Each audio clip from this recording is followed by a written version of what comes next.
mana shu namoz vaqtimizni olayotganga o'xshab tuyuladi bizga.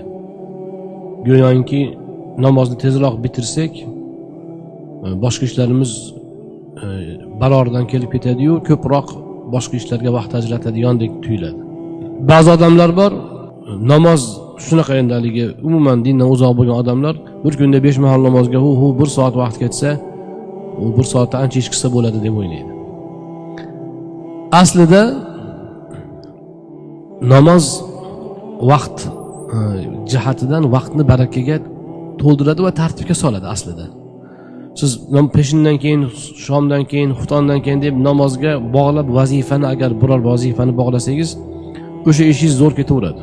Mana bomdoddan keyin har kuni bir pora Qur'on o'qiyman deb masalan vazifa qilsangiz, sizni kuningizni tartibga solib beradi namoz. Ikkinchidan, inson hech qachon 24 soat ishlolmaydi.